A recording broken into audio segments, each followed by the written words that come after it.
Hai teman, kembali lagi bersama saya yang akan membacakan novel berjudul Terpaksa Menikahi Pak Ustadz.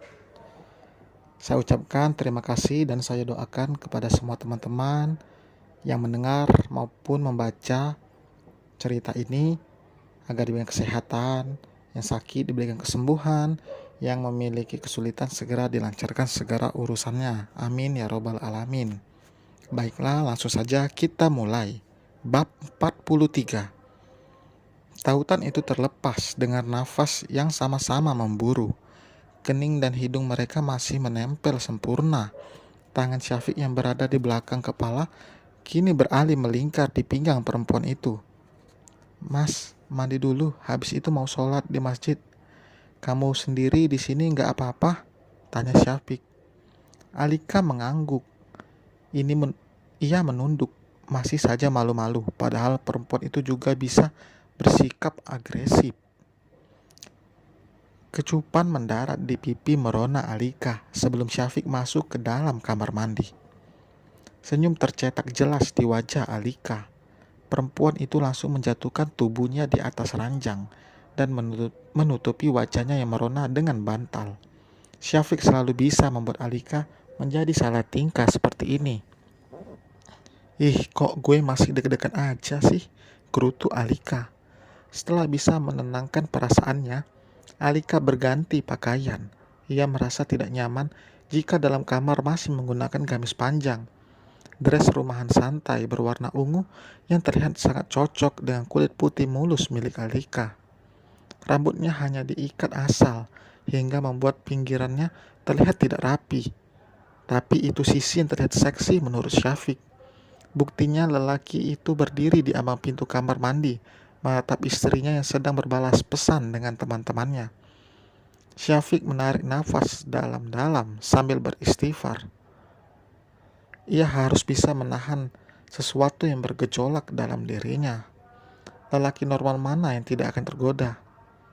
Habis maghrib, kita makan-makan sama yang lainnya nanti ya, suara Syafiq mengalihkan perhatian Alika. Harus ganti baju lagi dong. Aku males banget keluar soalnya. Jelas Alika. Ya udah, nanti Mas aja sendiri ke sana. Nggak apa-apa. Iya, Mas aja pergi. Tapi jangan lama-lama. Kenapa nggak boleh lama? Tanya Syafiq. Takut, jawab Alika singkat. Takut kangen, tambah Syafiq. Apaan sih? Lebay. Alika berdecak kesal.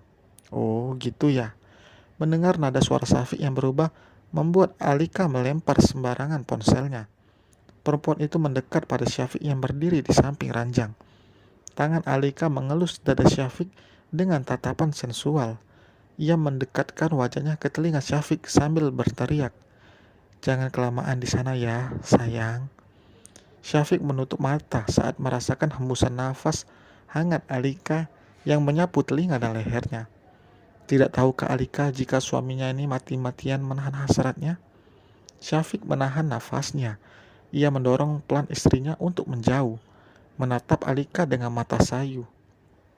Sayang, kalau kamu lagi haid, jangan kayak gitu ya, pesan Syafiq. Alika mengerutkan keningnya. Kenapa? Dosa kah? Tanyanya polos.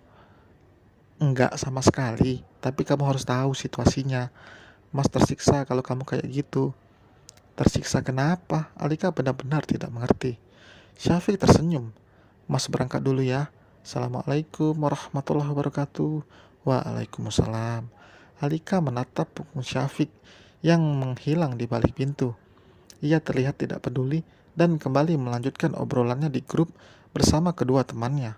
Sebenarnya Alika ingin keluar untuk bertemu dengan teman-temannya, tapi Syafiq pasti tidak mengizinkan, apalagi jika malam seperti ini. Nggak apa-apa kali ya, toh Cynthia sama Norma cuman di lantai bawah kok. Alika bergegas untuk mandi.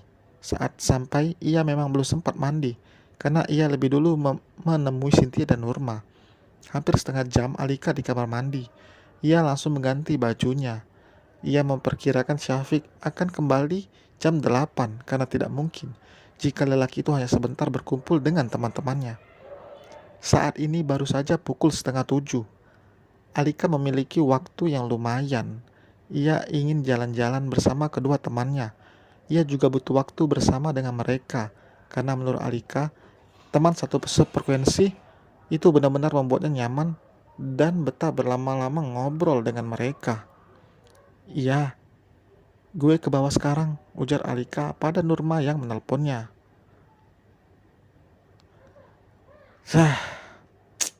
Alika meringis, baru saja membuka pintu dan berniat keluar, ia menabrak sesuatu di depannya. Ia langsung mendongak. Mau kemana sayang? Suaranya lembut, tapi terasa berbeda terdengar oleh telinga. Alika, itu mau ketemu sama teman-teman kamu, tebak Syafiq. Alika mengangguk. Mereka udah nunggu di bawah. Iya, mereka gabung sama teman-teman Mas di bawah. Alika sama sekali tidak tahu jika Cynthia dan Nurma ternyata bergabung dengan teman-teman Syafiq. Ia kembali duduk di ranjang menunggu suaminya yang mengganti baju kokonya dengan pakaian santai. Syafiq berjongkok di hadapan Alika yang tertunduk lesu. Ia bahkan sudah membayangkan serunya jalan-jalan malam bersama teman-temannya. Hal yang sering mereka lakukan saat liburan. Lain kali jangan nakal lagi ya. Mas juga gak bakal melarang kalau cuman mau ketemu teman-teman kamu. Maaf. Udah, jangan sedih gitu. Ayo, mereka udah nunggu Tuan Putri ini. Syafiq menjepit hidung Alika di sela-sela jarinya, membuat perempuan itu meringis. Sakit tahu, sunggut Alika. Habisnya kamu bikin gemes sih. Syafiq gak bisa. Sayang gak bisa dimakan, bisik Syafiq. Lelaki itu berdiri sambil mengandeng tangan Alika keluar dari kamar itu. Tadi ia tidak sengaja bertemu dengan Cynthia dan Nurma. Ia mengajak mereka untuk ikut makan-makan, karena Syafiq tahu Alika akan bersedia ikut saat teman-temannya ada di sana. Dan ternyata Alika memiliki rencana lain, yaitu jalan-jalan bersama teman-temannya. Jika tidak ada laki, Syafiq akan membiarkan Alika bersama dengan teman-temannya. Sampai di bawah semua makanan sudah disiapkan, hanya tinggal makan. Pihak penginapan memang sudah menyiapkannya bagi yang ingin mengadakan acara makan-makan seperti ini.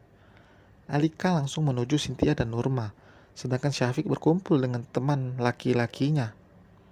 Dari kejauhan, Gia terlihat mengamati Syafiq yang terlihat begitu menawan di bawah cahaya lampu. Gadis itu ingin sekali mendekati Syafiq, tapi lebih bisa sadar diri. Ia hanya menikmati keindahan ciptaan Tuhan itu dari kejauhan. Mungkin jika Syafiq bukanlah lelaki yang berpegang teguh pada agamanya, ia sudah meniduri puluhan wanita. Tapi kenyataannya, sosok Syafiq adalah sosok lelaki yang taat beragama dan tidak akan mungkin melakukan hal yang sudah jelas dilarang dalam agamanya. Cowok yang itu lumayan juga, Li. Kenalin dong. Cynthia menunjuk dengan dagunya lelaki yang dimaksud. Berbaju putih yang senang berbicara dengan Syafiq. Yang pakai baju putih itu, tanya Alika meyakinkan. Bukan, itu yang pakai baju abu, yang badannya kekar berotot, yang senyumannya seksi, yang tinggi semampai, cerocos Cynthia. Sialan, itu laki gue, sunghut Alika. Ya, lagian lo juga, udah jelas cowok yang gue tunjuk itu cuma 2. Gak mungkin laki lo. Ya kecuali lo mau relakan dia buat gue, celetuk Cynthia. Gila lo, gue tenggelamin juga lo ya. Canda sis, lagian lo sensitif banget sih, balas Cynthia. Jelas lah, gue lagi dapet. Jelas Alika. Ya, sayang banget dong. Jauh-jauh liburan tapi gak honeymoon. Ledek Nurma lalu tertawa bersama Cynthia. Dan selesai teman. Terima kasih telah membaca. Sampai ketemu di bab berikutnya. Saya ucapkan terima kasih. Mohon bantuan komen, like, dan subscribe. Jangan lupa. Bye.